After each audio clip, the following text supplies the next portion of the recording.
I don't care.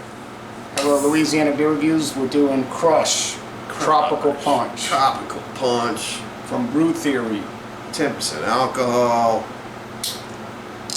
It's actually brewed by Brew Theory for a different company called Island Brands. They got some island girl dancing, but all the skin and flesh fell off her head, and now there's a skull. Because she drank this stuff. Alright. No food coloring, so it's going to look weird. Usually these flavor malt beverages have like orange or red food coloring. Oh, this one's like gray. Now the company, if you look at their website, they say, we use only all natural ingredients, we only use real sugar, we don't add coloring, we don't, Wow, I think I got it straight. wow, first time ever that we didn't have a big argument over the amount. Oh, wait a minute, I think I got cheated 1 millimeter. Look how close it is. 1 millimeter, that's wrong, man. Oh, really? All the time, every time. There you go. Drops. And so I'm looking at the whole like can, because you know that's the thing now with beers, malt beverages, whatever you want to call them. And the big thing is that, oh yeah, you gotta have this art and all that stuff. This looks like a roller coaster. yeah, but they're saying this is a Big time. craft beer flavor malt beverage. Oh, I don't know if there was any demand for such a thing, but that's basically what they're saying. craft. What's so craft about something that's obviously they didn't finish because there's no color to it? Well, no, they did finish it. It's from Florida and Massachusetts. Well, what they did with these things, They didn't put any artificial color in it, yeah, what they do with these things, and so that wouldn't be craft, would it? I don't know what craft means anymore. yeah, Mark Anthony Beverage Group says that what they do is they take a beer and they Right. just filter it down to turn it into like a vodka, Okay. odorless, colorless, and then they add flavors to it to make it how they want. Of course, Mark Anthony Group, like, they tend to add food coloring. Not always, but they tend to. This company's saying, no, we're doing it all natural. But I don't know if there's any market with for it. making it all natural, it looks unnatural. Right. I mean, that's Doesn't look like looks tropical like. It punch. looks like it might be like lime water or something.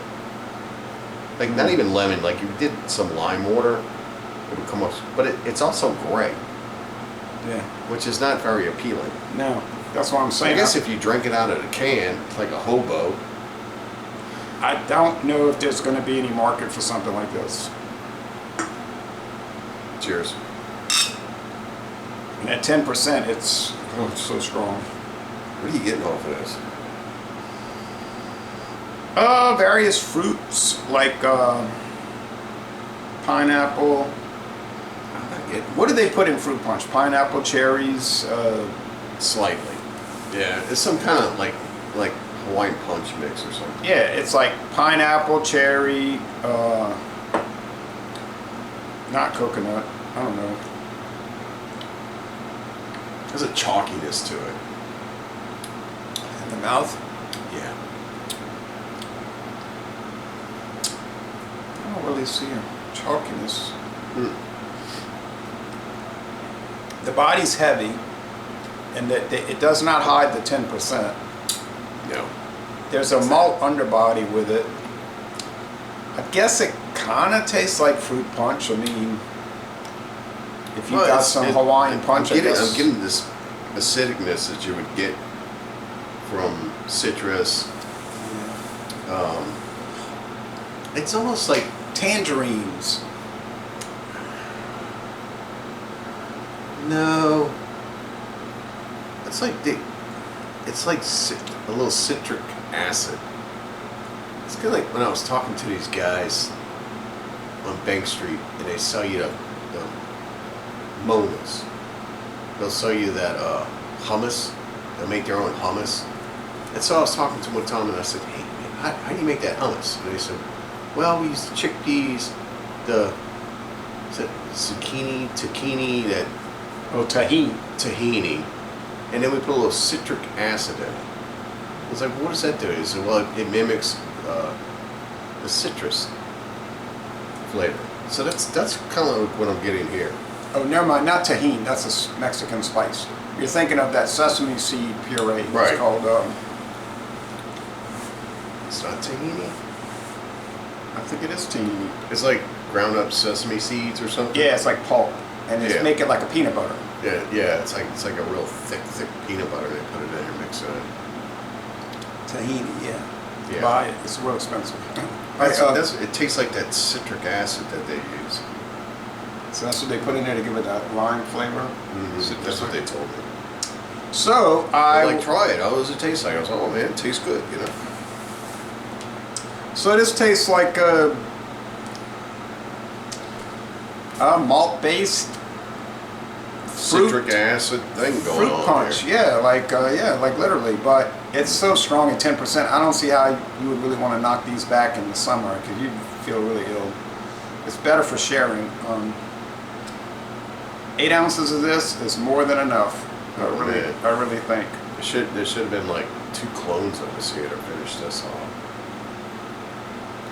I mean, it's strong, and but I'm not gonna say it tastes bad. It's not bad. It's just.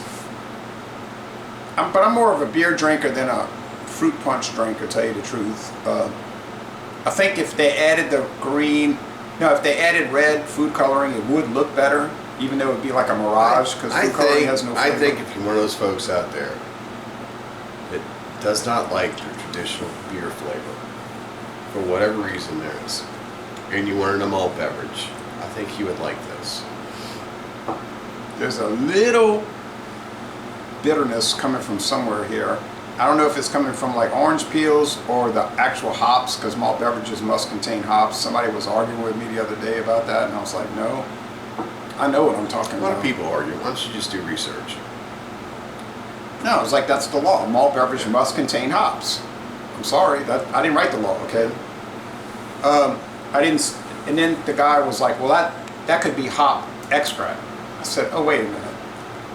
It's still hops, okay? We're not playing that game. Right. You know, but Like the hop pellets and stuff. it's all considered hops, okay? It's a form of it. If it's whole cone, fine. If it's pellets, fine. Do you remember back in the days when people would home brew before the craft beer movement? There was the home brewers. And they had these home brewing places you can go pick up a starter kit. They still have those places. I remember people talking about it. I don't really remember anybody. Yeah, I had friends that would like dabble in that. And they're like, hey, come check out my home brew. And most of it was pretty good beer. But, you know, you'd buy ingredients like hop pellets. You'd buy all this stuff that would make home brewing easy.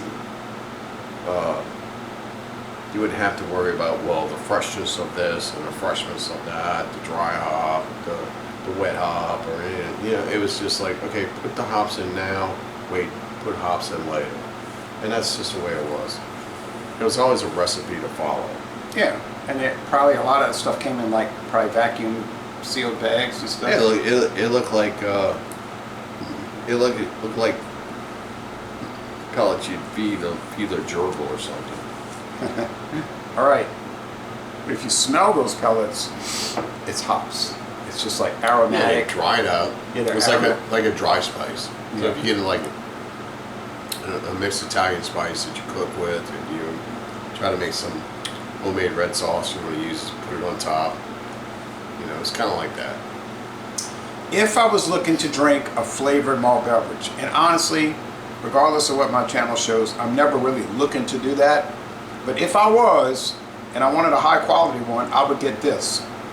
The appearance is going to throw you because you got 3 different flavors. They taste different, but the appearance is the same. Great. And but it is all natural. It's $8.99 for a 4-pack of the pint cans. So that's what 9. Half of 9 is $4.50. Half of that is $2.25. So $2.25 a can. I guess it's worth it. I wouldn't be buying this again, but that's not my scene. But you know. Let me finish. I'll make a comment. No, that's okay. You can keep on talking. I mean, No, I'm finished. Not trying to be facetious or anything. No, I said everything I had to say. Part of tasting something is appearance. You can get something that looks like crap on a plate, and your mind's totally going to go, this isn't going to taste really great. Or you can get something that's presented to you really great, And it may not taste that good, but your mind's going to think, oh God, look at the way that looks. I bet this is really good. So let's look at crap on a plate. Time out. Hold on. It's kind of a crude way to say it. Tom, just let me explain. You're not listening to me. Why would you turn out a product that's gray and call it some citrus punch? Nobody's ever had punch that's gray. Put some color in it. You already said this artificial color, artificial flavors. No, right? no, it's all natural. I said. Okay, well, put some color in it. You can't put like some, I don't know, Beet juice. something. Turn this a color. Turn it red, turn it green, turn it orange, whatever, yellow, green, whatever.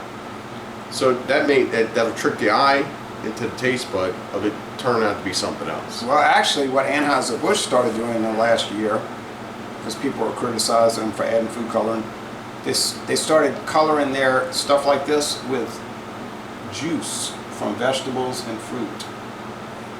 So it's like, it's orange because they used carrot juice in it. Sure. You know, I was expecting this Or to pour beet. out. I saw that and I was like, oh, well, yeah, this is going to have like an orange.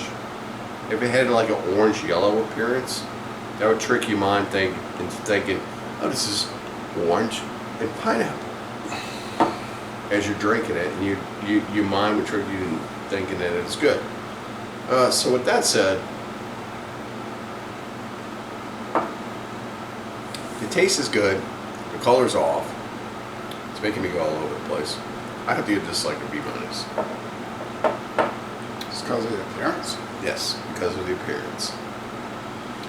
Well, I think it has a very good flavor, regardless of the appearance. And I know that some of the Smirnoff ice flavor malt beverages also are clear, which they look strange, you know, like they're black ice. And so, but so it is. There are other companies that do the clear ones, Right. but I think the first one was Zima. Remember that? That's exactly what this looks like. The Zima. Kind of like that. It dirty looks, yeah, it looks like Zima. water. That Did didn't. you drink Zima? I tried it once, and I never want to buy it again. It was inferior to this in flavor. So So, can we move back to beer Oh yeah. So after I'm. this? Beer Yeah, review? so I am giving it an A. I'm gonna go 93. I think it's a very good flavor, but it's gonna be a little peculiar when you look at it. But that's cool. But anyway, so assuming you ever see it, because I don't know if this is too widespread. My local store, you know where I live, gets a hold of some oddities. But anyway, Yeah. so We get them out here too. so you're saying like an 81, I'm saying like a 93. That's a 12-point difference. Wow, But that oh is well. a big difference. Yeah. So laissez-les bon temps relais, it is what it is. And That is also based off of personal preference. You know, we have preferences, what we like. We have expectations of what we think things should be, and Yeah. those don't always like come together as great minds do. No, we're just two little beer drinkers in a poor state making In videos. a small beer world, trying to be a public service to those out there that need it. But we feel like that if we could go to distance, that we won. Just like Rocky. Thanks for watching this video production. Bam, bam.